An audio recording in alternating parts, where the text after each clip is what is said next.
everybody. It's Tim and Terry here from Money Matters for Everybody. Hello, how are you? So today we are here to talk to you about insurance. How we saved over $900 on our insurance premiums this coming year. I should put a caveat here, right? That we have a new driver in the family. We have a third vehicle in the family. But our insurance renews every August, so we probably around July, we go out and start shopping because we don't always know what the new premiums are going to be, but you can be guaranteed at this point they're just going to go up. Right. They're going to go up. So why is this important? Well, we've already talked about, and you're going to hear it over and over and over again here, that when it comes to things that we have to purchase, you have to have insurance. Although I'm starting to wonder if you can self-insure at a certain point, so we'll deal with that in a separate discussion. If you have to have insurance, I don't want to pay a penny more than I have to. Being said, we could get away a lot cheaper by getting state minimum and lower coverages, but we want to be adequately protected. Each year, we shop them. And this year, we went to Zander Insurance. Zander is our carrier for identity theft insurance, so we do pay $10 or $12 a month on average for the identity theft services. Now, for the longest time, I would say, I'm not buying identity theft insurance because if I didn't charge it, I'm surely not going to pay it, right? But this goes a step beyond that. If you have fraud, there's a significant cost, like you wind up actually losing time and money and energy. They go in and they take care of it. They handle all of it for you. You pretty much had my identity stolen. I've had some fraud under my name. They'll go give them the details and they go do it. Yeah. It's a lot simpler than when someone got a hold of my information and opened up a bunch of credit cards. Yes. And I had to do all that by myself years ago. It's insane to me. I personally, I'm going to save that for another day. I cannot tolerate, I have a very low tolerance for companies that don't do the right thing. And in your instance, they said, oh yeah, they had your driver's license. And I'm like, well, obviously they didn't, okay? Maybe they had a copy of it, but they didn't. But those things cost all of us everywhere, every single year. They're like the modern day pirates. And I can tell you, if I had to deal with them personally, it wouldn't end well for them.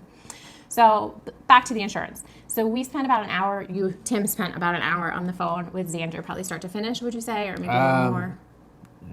Maybe a little bit more, because it was over several phone calls Correct. Between getting the initial information and ironing out the details so that... Because you want to make sure that you're getting coverage that's comparable. Right. You wanted to make sure it was an apple-to-apples comparison because, like I said, you could get a quote that seems a ton cheaper. No. You could get a quote that seems a ton cheaper, but then when you look at it, the coverages are significantly lower. So, and in this case, actually, our deductible for our homeowners went down. Yeah, our homeowners' deductible went down, and our coverages went up in a couple instances. Correct. Where with our previous policy, some of our coverages, we probably in the sake of saving some money, we lowered some of the coverages last year. Yep. But we're able to increase them to better coverages with a lower deductible and still save money. Correct. So we were previously, the last 2 years, we were with Liberty Mutual. I'm just going to say it because I don't really care. And last year, our premiums came in higher. I think we went out and we used like an independent agent, but they couldn't come in, like they couldn't find anything cheaper to try to... Right, yeah, nothing, or significantly cheaper to make it worth... switching. Yeah. And I think our threshold, I don't think we have a threshold, but I personally feel like if you're going to save $100, it's worth it, move. Because if you spend an hour doing the work, making $100 an hour is just free money. So that's a lot per hour, I think. So we've been with them for 2 years. And last year we actually went as far as increasing our homeowners premium to 1%. So it's like usually like 500 or 1,000. I guess you could do 2,500. And then you get into the percentages of the value of the dwelling. Right. So our house is worth about, I guess they say our house or the rebuild price or whatever is worth about $400,000, and at that point our deductible would have been $4,000. Now I will put a caveat here that we have never in 20 years of homeownership filed a claim on homeowners. So we have paid, I would have to put the calculation together as to how much we paid, but we have never filed a claim. So we have just thrown that money out the window for the chance that if something happens. Yeah. And nowadays, I think that if something did happen, it would be a freak event, and then they'd probably say it wasn't covered anyway, which is great. So you're still like burning your money down the way. Yeah. Well, but with the new company we're with, a lot of stuff that may not have been covered under previous policies are covered. Yeah. So I am not going to openly say the new carrier that we're Yeah. with. And So- Liberty Mutual asked when we called to cancel who the new carrier was, and Tim said I'm not comfortable telling Yeah, you and then that. they even said, well, what if we could have another look at it? And to which I replied, if you weren't able to give me your best price right off the bat, Yeah. I don't want your, I don't want to have to work for it and then come back to you and then you say, oh, we could have given you. I want your lowest and best every single time. absolutely. I have great. We pay in full every year. We pay like one time. We've never had a claim. We expect your lowest and best. Otherwise, bye. Yeah, and always ask about discounts that they have, because they may not always tell you all them up front. Like in our case, we had a couple discounts bundled in there, including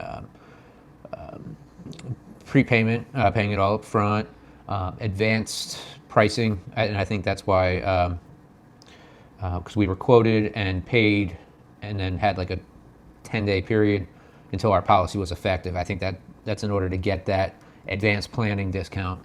And then we had a couple other add-on discounts that were optional, but definitely worth the money. One being a tracker for TJ on his phone to track his driving habits that isn't linked to our premium, and another was a brief 6 to 8 hour online course for him to take.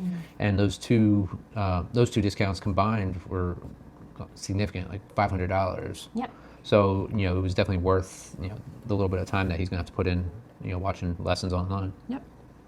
So we did get we do have a new driver and we do have a third vehicle. So we purchased, TJ purchased, excuse me. We went half and half with him, but he purchased a 2011 F-150 in cash, and we added that to the insurance.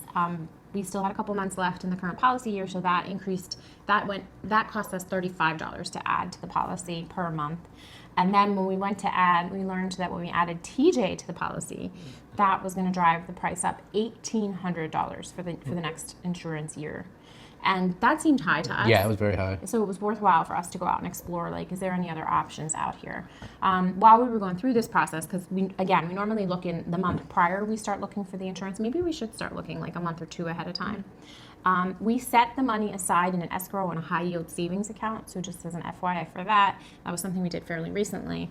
If you have money in your sinking fund or funds that you're actually saving to use in the next year, throw it into a high yield savings. Make that money work for you.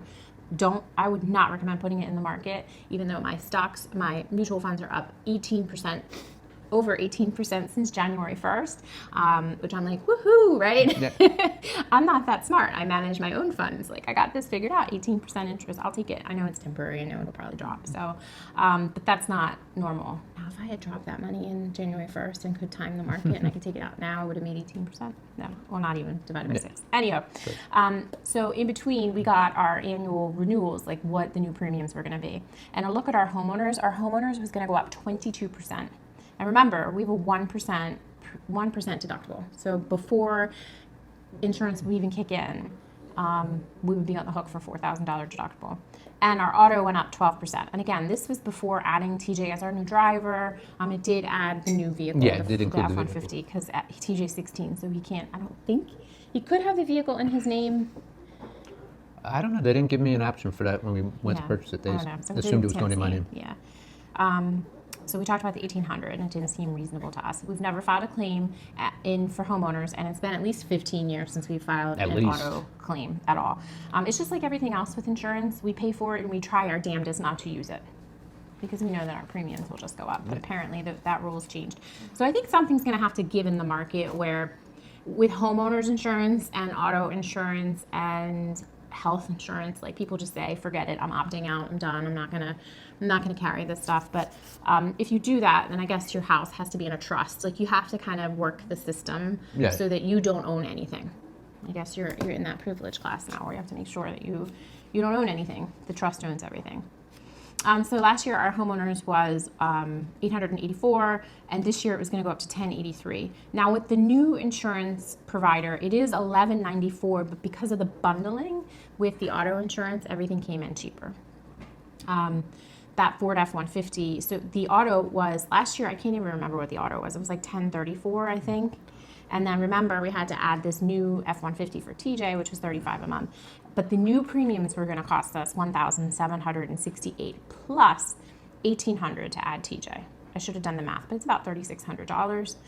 The new insurance came in at $2,695, and $1,200 of that is approximate for TJ. Yeah. TJ does pay for his auto insurance. We are not paying for his auto insurance. He has officially started budgeting, creating a budget every month. He has his $1,000 emergency fund set aside, and he is well on his way to financial peace. And that's that. So any questions or concerns? No.